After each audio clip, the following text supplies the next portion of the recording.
ایک تعداد ہے ہمارے آج نوجوانوں کی جو دوستوں کے ساتھ تو ملتے ہیں تو بڑی محبت کے ساتھ، لیکن ماں باپ سے ایسے بات کرتے ہیں جیسے کسی ملازم سے بات کی جاتی ہے، کسی نوکر سے بات کی جاتی ہے۔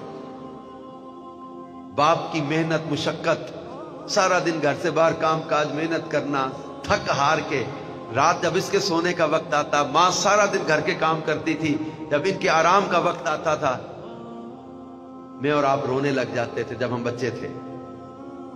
یہ ساری ساری رات لے کے ہمیں بیٹھے رہتے تھے۔ انہوں نے کبھی اپنے آرام کو ترجیح نہیں دی، ہمیں ترجیح دی، پریورٹی ہمیں دی، ہماری صحت کو پریورٹی دی، ہمارے آرام کو پریورٹی دی، اپنے منہ کے نوالے کھلا کھلا کے ہمیں بڑا کیا۔ سردیوں کی ٹھنڈی راتوں میں ساری ساری رات گیلے بستر پہ ماں لیٹی رہتی تھی، ہمیں سوکھے بستر پہ لٹا دیتی تھی۔ ماں نے بڑی تکلیفیں اٹھائی ہوتی ہیں اولاد کی پرورش میں، باپ نے بڑی محنتیں اٹھائی ہوتی ہیں، کہ آج جب ہم بڑے ہوتے ہیں تو اپنے ماں باپ کے احسانات اور ان محبتوں کو بھول جاتے ہیں، ان کی خدمات کو بھول جاتے ہیں اور کہتے ہیں تم نے ہمارے لیے کیا ہی کیا ہے۔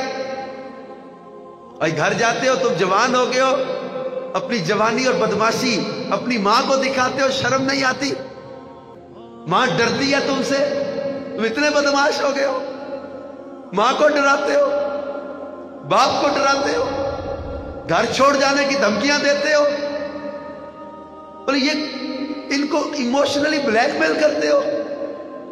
تم روٹ کے گھر سے آ جاتے ہو، سارا دن ماں بیٹھی روتی رہتی ہے، اکیلے میں بیٹھ کے باپ روتا رہتا ہے۔ تم نشئی دوستوں میں پھرتے ہو، جواری دوستوں میں پھرتے ہو، لڑائی جھگڑوں میں پڑ جاتے ہو، ماں باپ پریشان رہتے ہیں میرا بچہ ہے اس کو کوئی نقصان نہ ہو جائے۔ تمہیں ان کے احساس بھی نہیں ہے، تم اکیلے نہیں ہو، تمہارے ساتھ پورا گھر ہے، خاندان ہے، فیملی ہے، ماں باپ ہے۔ اپنے فیوچر کو بھی برباد نہ کرو، ماں باپ کو بھی دکھ نہ دو۔ اور یہ باتیں میں سمجھ سکتا ہوں، یہ باتیں تمہارے پاس ہے نا، تمہیں اس لیے قدر نہیں ہوگی ان جملوں کی۔ تمہارے پاس ہے نا ماں باپ، اس لیے تمہیں احساس کم ہے۔ اس نعمت کی قدر ان سے پوچھو جن کے پاس ماں نہیں ہے، اس نعمت کی قدر ان سے پوچھو جن کے پاس باپ نہیں ہے۔ زندگی میں انسان کو کبھی بھی کوئی کامیابی ملتی ہے، کوئی رزلٹ بھی آتا ہے نا، انسان گھر لے کے جاتا ہے، جس کے پاس ماں نہیں ہے نا اس سے پوچھو وہ دن کیسا ہوتا ہے اس کے۔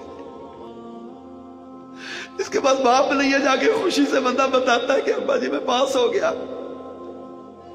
اس سے پوچھو وہ کیفیت، وہ لمحہ۔ جن کے پاس ماں باپ نہیں ہے ان سے پوچھو اس نعمت کی قدر کہ صبح اٹھ کے چہرہ کیسے یاد آتا ہے، گھر جاتے ہیں تو آنکھیں کیسے ماں کو تلاش کرتی ہیں، کیسے گھر سونا سونا اور خالی ہو جاتا ہے۔ تمہیں یہ جملے میرے کبھی یاد آئیں گے، یاد رکھنا۔ آج تم کبھی ماں جو دکھ دیتے ہیں ماں باپ کو، میں سب کی بات نہیں کرتا، مگر آج ہمارے دور کا المیہ ہے ہمارا نوجوان، غسیلہ بہت ہو گیا، جذباتی بہت ہو گیا، اور بھول گیا کہ میں کن کے سامنے کھڑا ہوں۔ ماں باپ کا بھی احساس ختم ہو گیا، دلوں سے قدر ختم ہو گئی۔ یاد رکھنا ان کے سفید بال دیکھ کے آج، یا جب گھر جاؤ گے نا، ماں کے سفید بال، باپ کے سفید بال دیکھ کے ایک بات تمہیں یاد ضرور آئے گی کہ اب یہ دوبارہ زیادہ دیر تمہارے پاس نہیں رہیں گے۔ کسی کو ہیپاٹائٹس ہے، کسی کو شوگر ہے، کوئی بلڈ پریشر ہے، کسی کو ہارٹ پیشنٹ ہے، کوئی کسی کے گردے ختم ہو رہے ہیں، کسی کا جگر ختم ہو رہا ہے، کسی کے اندر ہی اندر کینسر ہے۔ انسان وقت کو روکنا چاہتا ہے، وقت رکتا نہیں ہے۔ میں نے اپنے والد صاحب کا کینسر دیکھا ہوا ہے۔ انسان وقت کو روکنا چاہتا ہے، وقت رکتا نہیں ہے۔ کیسے میں اس ریت کو بکھرنے سے بچا لوں، کیسے اپنے باپ کی سانسیں کنٹینیو کر لوں، کیسے ان کی زندگی کے دن بڑھا لوں۔ وہ چہرہ جسے دیکھ کر مقبول حج کا ثواب ملتا ہے، وہ چہرہ جب آنکھوں سے اوجھل ہو جاتا ہے کہ انسان کی زندگی، انسان کے شب و روز کی کیفیت بدل جاتی ہے۔ اور جس کے ساتھ ماں کی دعائیں نہیں ہے نا، وہ ٹھوکریں ہی کھائے گا۔ یہ یاد رکھنا میرے جملے۔ اپنے ماں کو دکھ دو گے، اذیت دو گے، تنگ کرو گے، ماں کی بد دعائیں لگ گئی نا تو تمہاری بربادی ہے بربادی۔ اور جس کے ساتھ ماں کی دعائیں ہیں وہ تو ستے خیرہ نے، اس کے لیے منزلیں خود چل چل کے آئیں گی، اس کے لیے کامیابیاں خود قدم چومنے آئیں گی۔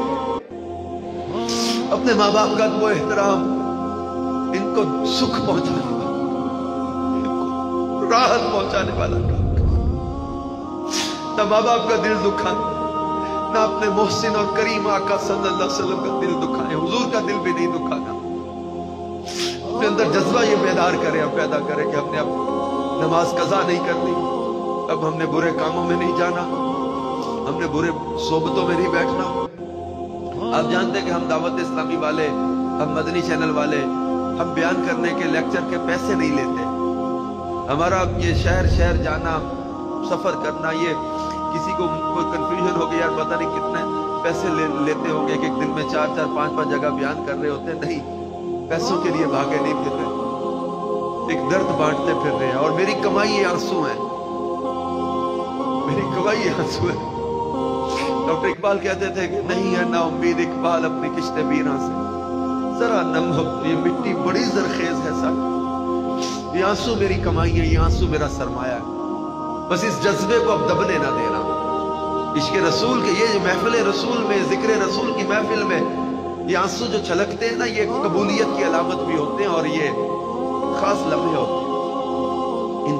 ان جذبوں کو اب دبنے نہ دینا، اور امت کی حالت کو بہتر کرنے کے لیے we have to do something practically for the preaching of Islam۔ Debate, argument دینے سے حالات چینج نہیں ہوں گے۔ اقوام عالم میں مسلمان کا وقار ہمیں بحال کرنا ہے، دنیا میں اسلام کا وقار بحال کرنا ہے۔ آپ تحقیق و ترقی میں آگے سے آگے بڑھو، اچھے سے اچھے انجینئر، اچھے سے اچھے پروفیشنلز بنو، اچھے سے اچھی جو ہے وہ تحقیق کی طرف آؤ، تاکہ اسلام کا نام بھی روشن ہو کہ مسلمان جو ہے وہ سائنٹسٹ، مسلمان انجینئر، مسلمان ڈاکٹر، مسلمان جو ہے وہ تحقیق کرنے والا، اس نے کیسی اچھی ریسرچ کی ہے، کیسی ایسی آگے بڑھا ہے۔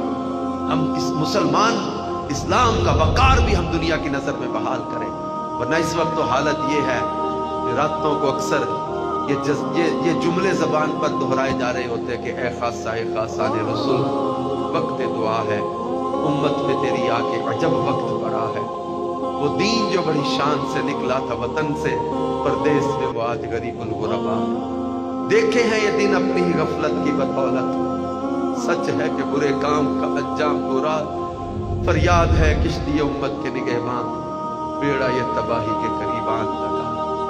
ہم نے مل کر، امیر علیہ السلام مولانا الیاس قادری صاحب فرماتے کہ طلبہ ملک و قوم کا سرمایہ ہوتے ہیں، ان کی عشق رسول والی تربیت ہو جائے، ہمارا معاشرہ چند سالوں میں انشاءاللہ عشق رسول کا گہوارہ بن جائے گا۔ ہم سب نے مل کر ہمت کرنی اور انشاءاللہ نیکی کی دعوت کو عام کرنا ہے۔ دعوت اسلامی کا شعبہ بنا ہوا ہے، شعبہ تعلیم، اس کے ساتھ مل کر اپنے اداروں میں، اپنے کالجز میں، یونیورسٹیز میں نیکی کی دعوت کو عام کرنے میں آپ بھی اپنا کردار ادا کریں، ساتھ دیں۔ انشاءاللہ وقت کے ساتھ ساتھ بہتری آئے گی۔ کتنے نوجوان ایسے ہیں جو الحمدللہ تائب ہو کر نماز، قرآن کی تعلیم کے ساتھ بھی آراستہ ہیں اور اپنی تعلیم بھی جاری رکھے ہوئے آگے بھی بڑھ رہے ہیں۔ اللہ کا فضل ہے، اللہ پاک عمل کی توفیق عطا فرمائے۔ آمین بجاہ نبی امین صلی اللہ تعالی علیہ وآلہ